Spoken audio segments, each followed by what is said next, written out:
वडील स्वर्गवासी हरिश्चंद्र पाटलांचे स्वप्न साकार करण्यासाठी अजित आणि रणजित पाटलांनी कसली कंबर. आई श्रीमती शारदाताई पाटील उतरल्या निवडणुकीच्या रणमैदानात. निवडून येणार एक नंबर. अखेर आमदार किसनराव कथोरे प्रमोद हिंदूरावाच्या नेतृत्वाला गवगवीत यश. वडील स्वर्गवासी हरिश्चंद्र पाटलांचे केले स्वप्न साकार.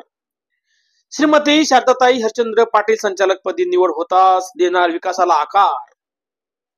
अपयश पदरात पडले म्हणून खचून न जाता उराशी बाळगलेले स्वप्न पूर्ण करण्यासाठी त्याला जिद्द, चिकाटी आणि त्याच दूरदृष्टीने पुन्हा एकदा कल्याण कृषी उत्पन्न बाजार समितीच्या निवडणुकीत आई श्रीमती शारदा हरिश्चंद्र पाटील यांना उमेदवारी मिळाली. परंतु दुर्गम्य आशावाद आणि प्रबळ इच्छाशक्तीच्या जोरावर मुरबाडचे आमदार किसनराव कथोरे, प्रमोद हिंदूराव यांच्या नेतृत्वाखाली कृषी पतसहकारी संस्थेच्या महिला राखीव असलेल्या जागेवर श्रीमती शारदा हरिश्चंद्र पाटील यांना उमेदवारी देण्यात आली होती.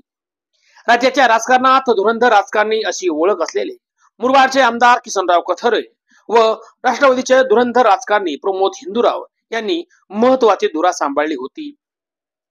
एकूण 15 संचालकांपैकी महायुतीला 12 जागा मिळवण्यात घवघवीत यश आले आहे.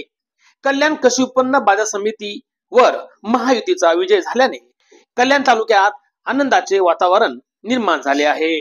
श्रीमती शारदाताई हरिश्चंद्र पाटील यांच्या यशाबद्दल अजित व रणजित पाटलांना विचारले असता ते म्हणाले की या विजयाचे खरे शिल्पकार मुरबाडचे आमदार किसनराव कथोरे, प्रमोदजी हिंदूराव, आमदार राजेश मोरे, युवा नेतृत्व दिनेश कथोरे, महायुतीचे सर्व पदाधिकारी कार्यकर्ते हे आहेत. कारण त्यांचे अनमोल असे मार्गदर्शन मिळाल्यामुळेच माझ्या आई श्रीमती शारदाताई हरिश्चंद्र पाटील या विजयी झाले आहेत. माझे वडील स्वर्गवासी हरिश्चंद्र पाटील यांचे संचालक पदाचे ते स्वप्न होते ते आईच्या रूपाने पूर्ण झाले आहे. माझ्या कष्टकरी शेतकरी व्यापारी तसेच कृषी उत्पन्न बाजार समितीच्या विकासाकरिता सर्वतोपरी प्रयत्न करून न्याय मिळवून देण्याचा प्रामाणिक प्रयत्न करील असा दृढ विश्वास अजित व रणजित पाटलांनी सिद्धेश्वर वार्ता न्यूजशी बोलताना ऑफ कॅमेरा व्यक्त केला आहे.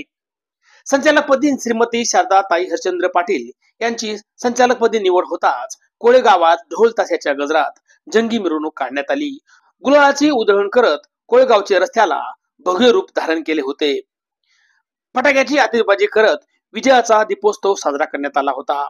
यावेळी आई श्रीमती शारदा हरिश्चंद्र पाटील याचे औक्षण करत पंचक्रोशीतील राजकीय पदाधिकारी, अप्यस्ट, नातलग, मित्रमंडळीने पुष्पगुच्छ देत अभिनंदन करत पुढील वाटचालीस शुभेच्छा दिल्या. ब्युरो रिपोर्ट, सिद्धेश्वर वार्ता न्यूज, कोळेगाव, कल्याण.